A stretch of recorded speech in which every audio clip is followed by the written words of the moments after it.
할렐루야. 정말로 사랑스럽고 아름다운 예수님의 신부들이 이곳에 모여 있는 줄로 믿습니다. 그렇게 모여 있는 영적 공동체는 주님께서 가장 기뻐하시고 가장 영광 받으시는 예수님의 몸된 교회 된 줄로 믿습니다. 오늘 말씀의 제목이 세상을 바꾼 요셉의 의로움입니다. 요셉의 의로움으로 세상이 바뀌어지고 요셉의 의로움으로 세상이 흔들거렸습니다. 오늘 배자리에 나오신 주의 친백성들의 그 인생의 의로움, 믿음의 의로움으로 세상이 흔들리고 문 영혼들이 죽게 돌아오는 구원의 역사함들이 일어나고 있는 줄로 믿습니다. 오늘 주의 전에 처음 오신 새 가족들도 요셉처럼 가장 의로운 사람들 될 수 있기를 주의 이름으로 축복합니다. 장미꽃을 가장 돋보이게 만드는 꽃이 있습니다. 어떤 꽃일까요? 잘하시네요. 안개꽃입니다. 장미꽃이, 빨간 장미꽃이 돋보기 위해서는 이 수를 헤아릴 수 없는 많은 안개꽃들이 필요합니다. 그래서 안개꽃은 이 장미꽃을 대부분 감싸고 있지 않습니까? 그러면 이 빨간 이 한 송이 장미가 정말로 돋보이게 되는 일들이 일어납니다. 이 장미꽃을 영화의 주연 배우로 비유한다면 안개꽃은 맛깔나게 연기하는 조연 배우들인 것 같습니다.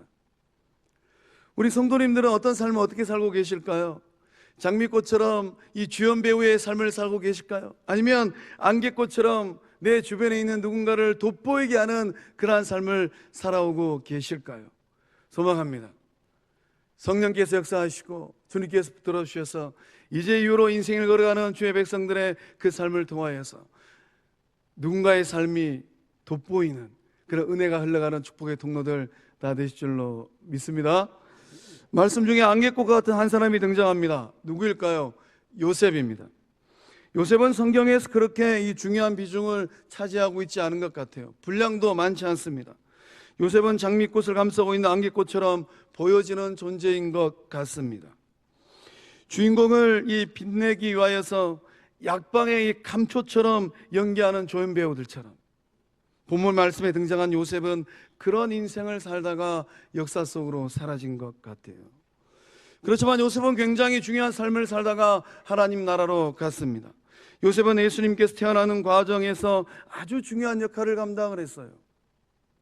하나님은 요셉을 통하여서 깊고 넓고 높은 구원의 대역사를 써내려 가셨습니다. 성탄을 앞두고 있는 저와 여러분의 삶이 요셉처럼 예수님을 빛나게 만드는 은혜의 삶들 다 될 줄로 믿습니다. 우리 영적 공동체를 통하여서 주의 이름이 영광을 받고 우리 영적 공동체를 통하여서 주님께서 높여지는 역사함이 며칠 남지 않는 2024년도 다가오는 2025년도를 통하여서 일어날 줄로 믿습니다. 과연 그렇다면 요셉은 어떤 인품의 사람이었겠습니까? 요셉은 의로운 사람이었습니다. 우리 19절의 말씀을 한 목소리로 함께 읽어보겠습니다. 시작. 그의 남편 요셉은 의로운 사람이라 그를 드러내지 아니하고 가만히 끊고자 하여. 아멘.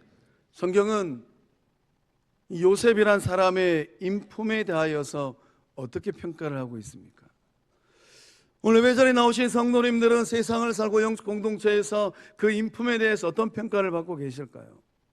말씀은 요셉은 의로운 사람이다라고 평가하고 기록하고 있습니다. 의롭다. 헬라어로 디카이오스라는 말입니다. 이 디카이오스라는 이 말의 뜻은 의로운, 정직한이라는 뜻을 담고 있어요. 정말로 그 삶이 정직한 삶, 의로운 삶. 아마 요셉이 살았던 그 삶의 자리에서 이 동네 사람들은 요셉을 두고 평가하기는 요셉은 법 없이 살 수 있는 사람이지, 이런 평가를 하였고 들었을 것 같습니다. 또 의롭다라는 이 말은 신과 인간의 법률을 준수한다라는 의미예요. 요셉이라는 사람은 고든 성품의 사람이었습니다. 하나님 앞과 사람 앞에서 부끄럽지 않은 바른 삶을 살았던 사람이에요. 요셉은 이 구약의 말씀에 기록된 하나님의 율법을 쫓아서 경건하게 살았던 사람입니다. 하여서 요셉의 인생의 모토가 있었다면 무엇일까?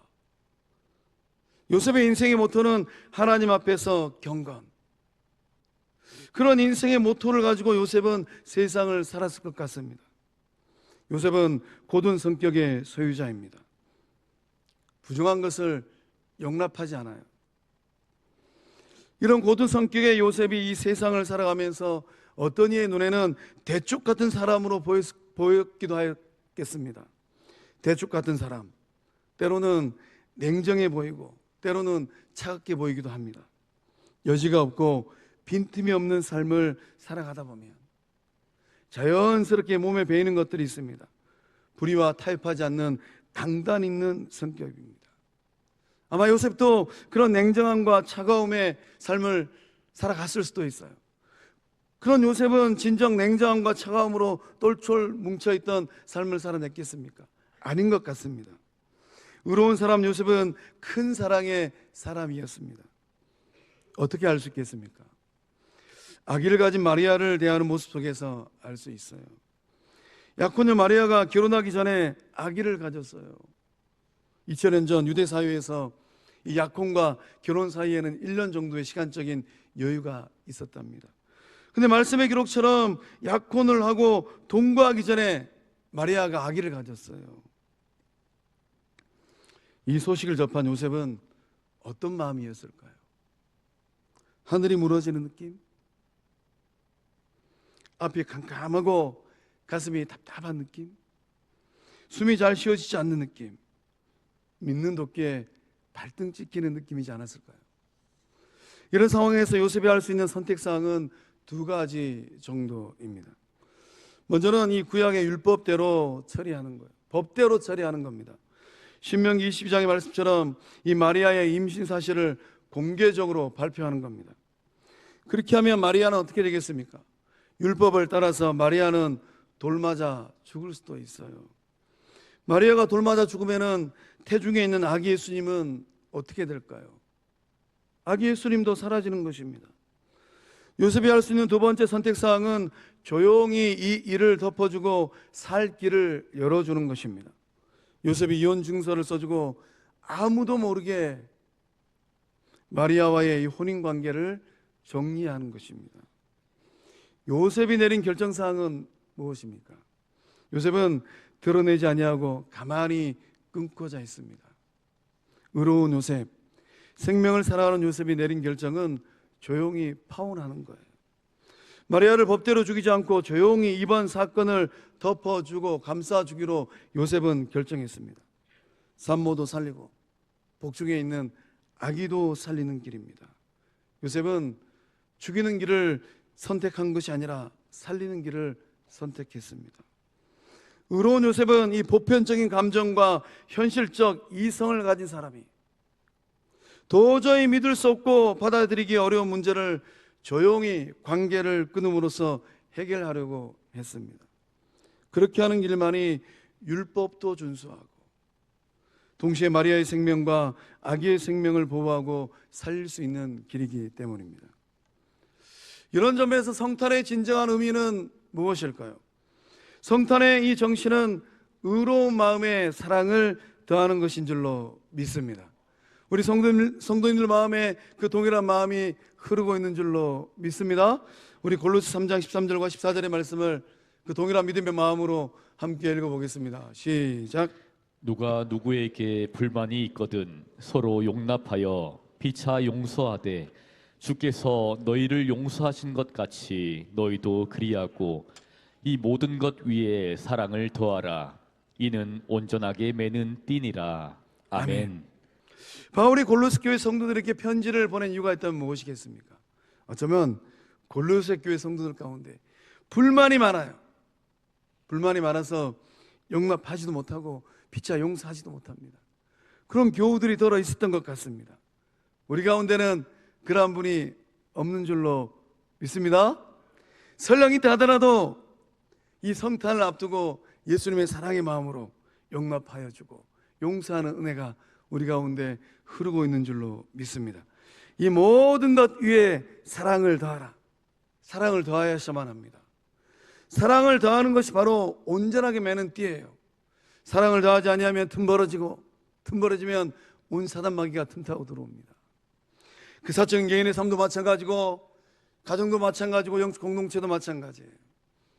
성탄을 앞둔 이 연말 그 사랑을 더해가는 주의 백성들 다 될 수 있기를 주의 이름으로 축복합니다. 사랑의 마음은 죽이는 것이 아니라 살리는 것입니다. 내가 좀 손해보더라도 상대방의 마음을 헤아려 주는 거예요. 상대방의 삶을 살펴주는 겁니다. 살 길을 열어주고 생명을 살려내는 거예요. 예수님께서 이 땅에 오셨습니다. 무엇 하시러 오셨을까요? 우리 주님은 구원하시러 오셨습니다. 정죄하고 비난하고 돌팔매질 하시려고 오신 것이 아닙니다. 그렇게 하는 사람들은 성경에서 누구였습니까? 바리새인들이었고 서기관들이었고 율법 교사들이었습니다. 예수님은 정죄받고 있는 사람들, 비난받고 있는 사람들, 돌팔매질 당하는 위기에 놓여 있는 사람들을 살리려 오신 줄로 믿습니다. 그 은혜가 오늘 저와 여러분의 그 삶에 절절히 흐르고 있는 줄로 믿습니다. 요셉이 마리아를 감싸주고 덮어주기로 결정했을 때 생명의 구주 아기 예수님께서 어머니 마리아의 복중에서 무럭무럭 자라날 수 있었습니다. 요셉이 마리아를 감싸 안았을 때 요셉의 너그러운 마음, 사랑의 마음을 통하여서 예수님의 탄생이 이루어졌습니다. 참된 의로움, 하나님께서 인정하시는 의로움을 소유한 사람들은 누구일까요? 대체 누가 하나님께서 인정하시는 의로운 삶을 살고 있겠습니까? 타인의 약점을 알고도 덮어주는 사람인 줄로 믿습니다. 타인의 허물을 덮어주는 의로움을 소유한 사람인 줄로 믿습니다. 하나님께 찾고 있는 하나님 나라의 조연들이 있어요. 누구일까요? 나를 죽이고 주인공을 살려내는 조연들입니다. 다시 오실 예수님을 빛내는 하나님의 나라의 이 조연으로 살아가는 복된 삶들 될 수 있기를 축복합니다. 내가 좀 마음 상하더라도 예수님 생각에서 넉넉하게 세워주는 겁니다. 여러분의 남은 인생과 거룩한 빛 성광교회를 통하여서 주연 되시는 예수님께서 빛이 나고 한 생명이 살아나는 구원의 역사함들이 이 연말을 통하여서 일어나고 있는 줄로 믿습니다. 요셉은 말씀대로 행하는 사람이었습니다. 우리 24절과 25절의 말씀을 함께 읽어보겠습니다. 시작.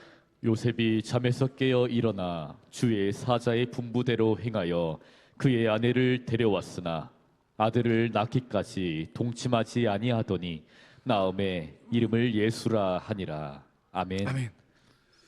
요셉은 생각이 굉장히 복잡했을 것 같습니다. 그래서 말씀을 보면 생각하는 사람 요셉을 우리가 대면하지 않습니까? 이 일을 생각할 때에 그 골똘히 생각할 때 하나님께서 개입하셨어요.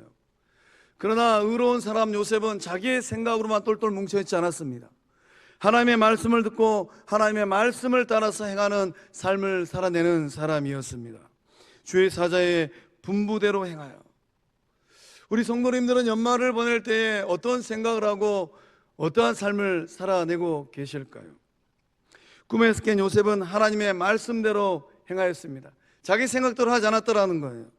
아내 마리아를 집으로 데려왔고 성령으로 잉태하신 아기 예수를 복중에 품고 있는 마리아를 정성껏 집으로 데리고 왔습니다. 의로운 사람 요셉은 수용성이 큰 사람이었어요.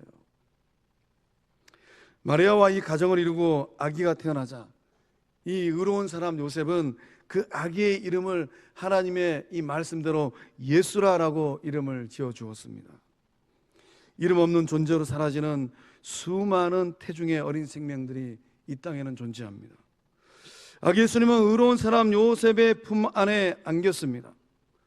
그리고 무명으로 사라지는 존재가 아니라 역사를 바꾸고 세상을 흔들고 영혼을 구원할 예수라는 이름을 가지게 되셨습니다. 이는 그가 자기 백성을 그들의 죄에서 구원할 자이십니다. 예수님께서 오심으로 죄와 사망의 늪에 빠진 우리는 구원받은 존재가 되었고 영원한 생명을 가진 복된 삶이 된 줄로 믿습니다. 요셉의 품에 안긴 이 아기 예수님을 생각해 보시기 바랍니다. 아기 예수님과 눈을 맞추고 살포시 안아주는 요셉을 생각해 보시기 바랍니다. 해산의 수고를 하느라 고생한 아내 마리아를 보살펴주는 요셉을 생각해 보시기 바랍니다.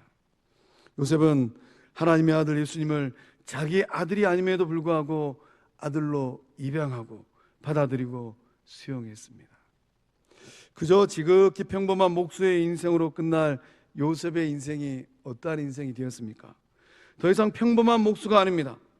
세상을 살리고 세상을 바꾸고 세상을 구원한 하나님의 아들 예수 그리스도의 법적 양육자가 되었습니다. 인류의 역사 가운데 그 어느 누가 요셉과 같은 영광을 누렸겠습니까? 의로운 사람 요셉은 성령으로 아기를 가진 마리아와 하나님의 아들 아기 예수님을 가족으로 받아들이고 수용했습니다. 그리고 아버지의 역할과 남편의 역할을 다했습니다. 내 자식이 아님에도 불구하고 아기 예수님을 무등 태우고 아기 예수님의 말이 되어주고 순례가 되어주었을 것 같습니다. 또 성장기를 보낼 예수님, 유년기의 예수님에게 목수의 인생을 살았던 이 요셉은 톱질을 가르쳐주고 나무를 다루는 법을 가르쳐 주었을 것 같습니다. 우리 주님이 장성한 성인이 된 그런 날 우리 주님은 목수의 인생을 살아냈어요. 누구에게 목수의 기술을 배웠을까요? 넉넉하지 않은 삶이었지만 가장으로서의 역할을 충실하게 다했던 사람, 그 사람이 바로 의로운 사람 요셉이었습니다. 의로운 사람, 사랑의 사람, 수용성이 큰 사람 요셉의 품 안에서 아기 예수님은 잘 자라났습니다. 여러분의 품을 통하여서 문영혼들이 자라나고 성광교회의 품을 통하여서 다음 세대 자녀들이 잘 자라나는 은혜가 흐르고 있는 줄로 믿습니다. 오늘 우리의 삶도 마찬가지입니다. 요셉이 아기 예수님을 받아들이고 수용하였던 것처럼 우리는 누구를 받아들여야 할까요? 구주 예수님을 수용하고 받아들이는 거예요. 예수님을 영접해야지만이 하나님께서 주시는 자녀됨의 복을 받고 누릴 수가 있습니다. 우리 사도 요한이 고백했던 요한복음 1장 12절과 13절의 말씀을 한 목소리로 함께 읽어보겠습니다. 시작. 영접하는 자, 곧 그 이름을 믿는 자들에게는 하나님의 자녀가 되는 권세를 주셨으니 이는 혈통으로나 육정으로나 사람의 뜻으로 나지 아니하고 오직 하나님께로부터 난 자들이니라. 아멘. 영접하는 것은 어떻게 하는 겁니까? 영접하는 것은 받아들이는 거예요. 예수님을 거절하고 밀쳐내는 것이 아니라 수용하는 것입니다. 예수님을 생명의 구주로 인정하고 마음으로 생각하고 전 인격적으로 닮아가는 거예요. 예배 자리에 나오신 성도님들 그 삶의 자리 가운데 이 넓은 수용력 있는 삶의 은혜가 흐르고 있는 줄로 믿습니다. 그렇게 살다 보면 어떤 일들이 일어나겠습니까? 하나님의 자녀가 되는 권세를 받고 누리는 역사함들이 일어날 줄로 믿습니다. 그렇게 살다 보면 성도님들의 인생에서 생수의 강이 흘러넘치는 거예요. 사랑의 사도 요한이 요한복음 7장 37절에서 39절 말씀을 통하여서 이 은혜의 말씀을 고백합니다. 함께 읽어보겠습니다. 시작. 명절 끝날 곧 큰 날에 예수께서 서서 외쳐 이르시되 누구든지 목마르거든 내게로 와서 마시라. 나를 믿는 자는 성경에 이름과 같이 그 배에서 생수의 강이 흘러나오리라 하시니 이는 그를 믿는 자들이 받을 성령을 가리켜 말씀하신 것이라. 아멘. 아멘. 누구든지 목마르거든. 연말쯤 되면 인생에 이런저런 일들로 인해서 영혼의 삶이 힘들고 어려운 사람들이 많이 있습니다. 예배전에 나오신 성도님들은 무엇 때문에 누구로 인해서 그 마음이 힘들고 어려우실까요? 예수님을 영접한 성도들의 삶은 더 이상 목마른 삶이 아닙니다. 하늘 아버지께서 주시고 구주 예수님께서 주시고 성령 하나님께서 주시는 생수의 강이 그 삶에 철저히 흘러넘치는 은혜가 흐르고 있는 줄로 믿습니다. 연말 연시 크고 작은 문제들과 일들로 인하여서 마음이 상하고 속이 상하실까요? 아기 예수님을 품에 안은 요셉처럼 예수님을 품에 안으시길 바랍니다. 구주께서 여러분의 상한 마음과 상한 감정과 상한 생각을 위로하여 주시고 치유하여 주실 줄로 믿습니다. 월남전에 참전했다가 두 팔을 잃은 군인이 있었답니다. 장애를 잃은 이 자신의 몰골을 보고 절망하고 낭망했다고 해요. 무엇보다도 이 고국에서 자신을 기다리고 있을 애인을 생각하니까 너무 힘들고 답답했답니다. 이 두 팔을 잃은 이 청년이 애인을 행복하게 만들 자신이 없었어요. 그래서 사랑하는 애인에게 전사 통보를 했답니다. 아무개는 몇 년 몇 월 몇 시에 전쟁에서 전사했습니다. 수년의 세월이 흘렀답니다. 들려오는 풍문을 들어보니까 사랑했던 애인이 결혼했다는 소식이 들려왔어요. 장애를 입은 이 청년은 이 자신이 사랑했던 애인이 건강한 남자를 만나서 행복하게 살 것이라는 생각으로 위로를 받고 위안을 얻었답니다. 흘러가는 세월 가운데 하루는 너무나도 보고 싶어서 결혼하고 행복하게 잘 살고 있는 이 여성의 집을 아무도 모르게 찾아갔답니다. 멀찍이 서서 아무도 모르게 얼굴만 보고 오고 싶었어요. 가서 보니까 남편과 행복하게 사는 모습이 보였답니다. 웃음소리가 들려오고 오손도손 그 남편과 대화하는 소리가 들려왔답니다. 이 부부의 웃음소리가 집안을 가득 채웠다고 해요. 이 두 팔을 잃은 청년은 내심 궁금해졌습니다. 대체 누구를 만났을까? 누구를 만나서 저렇게 행복한 삶을 살고 있을까? 저 행복한 남자는 어떤 남자일까? 조금 더 가까이 가서 들여다봤답니다. 깜짝 놀랐답니다. 이게 웬일입니까? 청년이 그토록 사랑하였던 이 여성은 양팔과 양다리가 없는 남자를 남편으로 맞이한 채 살고 있었답니다. 그녀는 월남전에서 전사한 이 사랑하였던 애인을 생각하면서 그 전쟁에서 양팔과 양다리를 잃은 남자를 만나서 결혼했다고 해요. 애인을 향한 이 사랑의 마음으로 그런 어려움 가운데 놓여 있는 이 불구의 어려움을 겪고 있는 이 사람을 남편 삼아서 그렇게 지극정성으로 보살피고 살아가고 있었던 것입니다. 이 이야기가 좀 슬프지 않습니까? 좀 바보 같아요. 두 팔이 없으면 어떠합니까? 사랑이 있으면 받아줄 것이고 받아주면 정말로 복되고 아름다운 가정을 꾸릴 수 있는데 왜 자기가 부족하다고 머뭇거리다가 그것도 전사통보해가지고 그토록 아름다운 애인도 놓쳐버리고 행복한 삶도 놓쳐버렸을까요? 이 이야기에 나오는 군인처럼 때때로 우리가 그러한 것 같습니다. 너무 못나 보이는 그 삶의 모습 때문에 정말로 여러분을 사랑하시고 유하시는 예수님과 거리 두기를 할 때가 있잖아요. 야, 이렇게 못나 보이는 나를 예수님께서 반겨 맞아 주실까?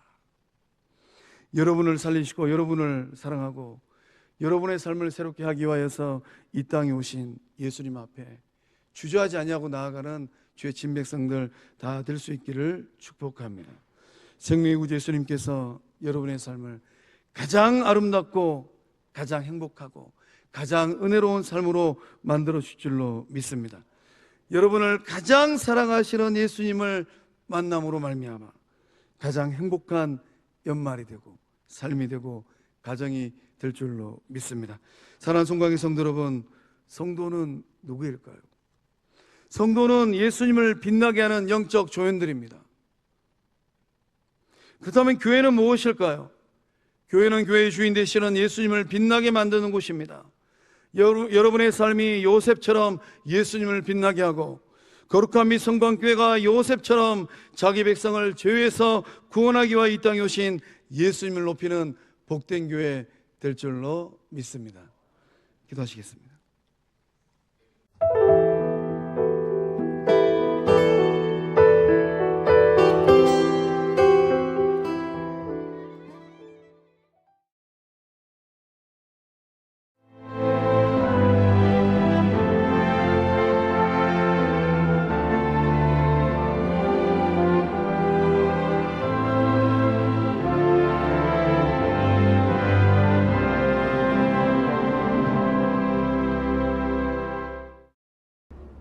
철에는 판타지가 있다.